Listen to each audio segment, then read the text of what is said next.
What's up, guys? Taylor Pilkington here from Soccer Geno. Here are 10 mistakes I made early on as a private training coach. I hope you enjoy them. Number 10, mistaking more for better. This is where the concept of marginal returns gets real. Just because a player is adding hours of training into their weekly schedule does not mean they're getting the same return per hour. So for a while when I began coaching, I thought if I could get a player multiple times a week, that meant that player was getting better at the same rate for every session. Huge mistake. Players are going to get better based on intentionality. So structure the training sessions to be intentional for a specific goal and not just for the amount of time that you're training. Number 9, not taking a holistic view of development.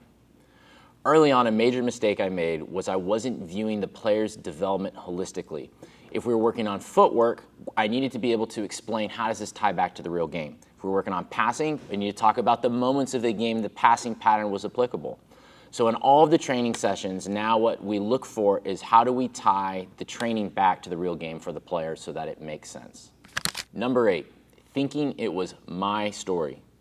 Early on, I thought that it was all about me and my story as a coach, how I was an excellent coach, how I was attracting players to come train with me. And I was missing sight of that it was about the players and their story, and I was just a side character in their journey as players. Once I made this shift, it absolutely unlocked me as a coach, and it helped me connect with the players and realize that it's about them achieving their goals and not me building my own story as a coach. Number 7, confusing complexity with mastery. Early on, I made the mistake of confusing how complex my training sessions were with competency as a coach and keeping it simple. At the end of the day, the game is what we're after and helping players play the game more effectively. So keeping training simple and focused is one of the most effective ways to deliver understanding and knowledge and skill acquisition to the player. Number 6, forgetting I was part of the process too. Early on, a mistake I made was not recognizing that the players were shaping me as a coach just as much, if not more, than I was shaping them as players. Recognizing that you as a coach are a work in process is part of the joy of pursuing coaching as a full-time career.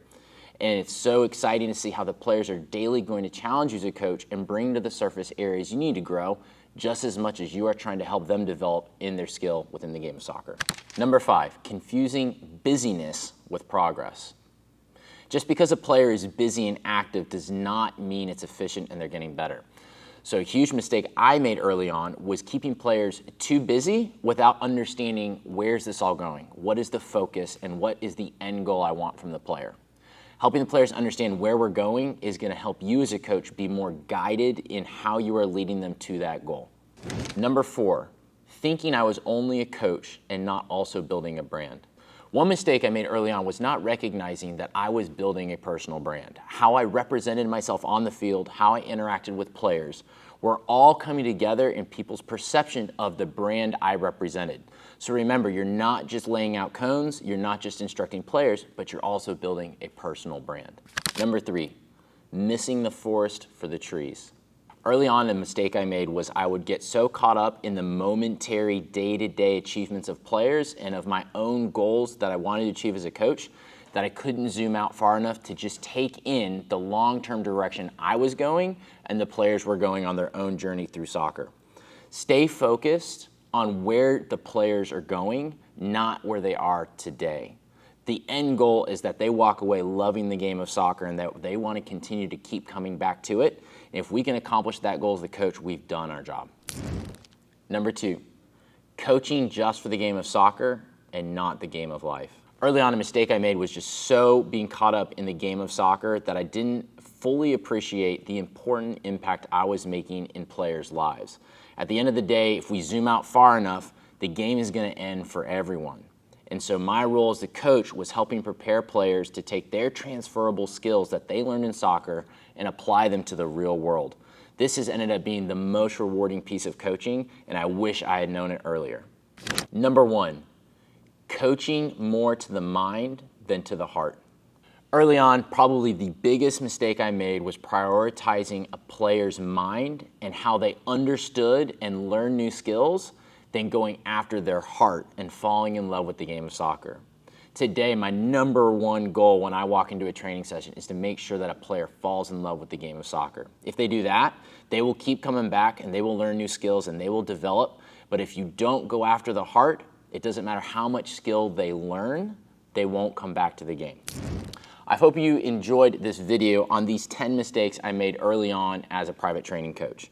Although I feel like there'll probably be many more mistakes I'll make in the future, my hope is that these are great learning opportunities, not only for me, but for you, our audience. I hope that you can take them away and learn something for yourself today, and that you will come back for more content as we release it in the future.